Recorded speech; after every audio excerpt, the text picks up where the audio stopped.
tadi saya bawa ini masker nih. 3M, ada pakai masker, mencuci tangan, kemudian menjaga jarak, kemudian menghindari kerumunan dan mengurangi mobilitas. Oke, jadi itu 5M kira-kira. Saya perlu terangkan ya, M yang pertama memakai masker. Masker ini dipakai di 3 tempat cuman. Prinsipnya 3 tempat. 1 di rumah sakit. Nah, ini studio ya, ini bukan rumah sakit. Oke. Yang kedua dipakai di kerumunan, sekaligus M yang keempat tadi. Kerumunan adalah kumpulan orang yang nggak jelas. Ini kita bertiga jelas nggak nih? Jelas, jelas. Jelas ya. Jelas maksudnya jelas orangnya, jelas tujuannya. Contoh kerumunan yang paling mudah ya, teman-teman sekalian, achievers ya, bahwa yang paling mencolok dari yang namanya kerumunan adalah pasar. Di pasar itu nggak jelas. Pedagang betul ada, pedagang pura-pura ada. Pembeli betul ada, pembeli pura-pura ada, copetnya juga ada, orang yang tujuannya nggak ada juga datang ke situ juga ada, yang sakit juga ada, karena kan yang sakit terpaksa berdagang misalnya, karena dia nggak punya penghasilan setelah itu.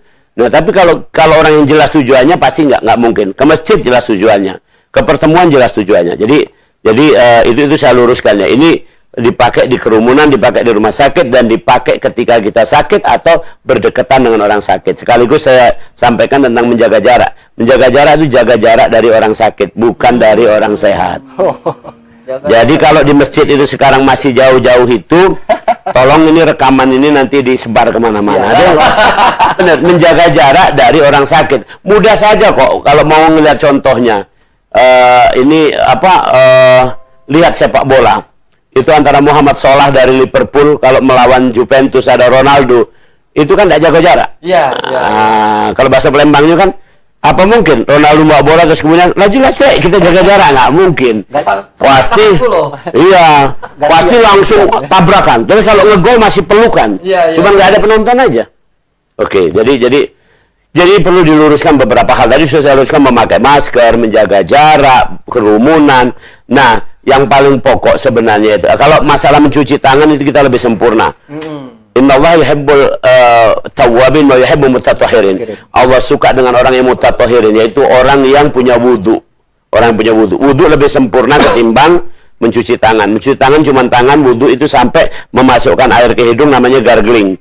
Bahasa Rasulullah istinsya. Itu akan membersihkan semua di sini termasuk kuman-kuman COVID. Ini bukan omongan saya, udah ada keluar papernya, penelitiannya tahun lalu di Eropa. Bukan orang Islam pula yang meneliti bahwa memasukkan air ke hidung itu akan jauh dari COVID. Jadi sebenarnya kalau menjaga wudhu, kasih contoh. Sholat subuh tadi jam 5, nanti sholat isya kita jam 8. Assalamualaikum warahmatullahi wabarakatuh. Coronavirus ini sudah ada sejak zaman dulu. Ini coba lihat di buku paket anak belajar ini, siswa-siswa belajar buku IPA untuk kelas 8 semester 2.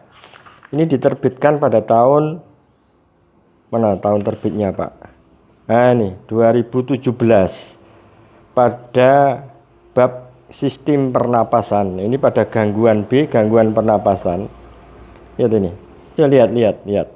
Nah, pada bagian B, gangguan sistem pernapasan manusia. Ini yang pertama influenza, yang kedua tonsilitis. Ini penyebabnya, ini sudah tertulis di sini nih. Ini nih. Penyebabnya adalah coronavirus. Ini sudah ada sejak zaman dulu. Anak-anak sudah tahu. Faringitis, ini sakit faringitis, ini penyebabnya juga coronavirus. Sudah ada sejak dulu. Tidak usah, ya hati-hati tetap. Ini rasa terlalu mencekam begitu. Assalamualaikum warahmatullahi wabarakatuh.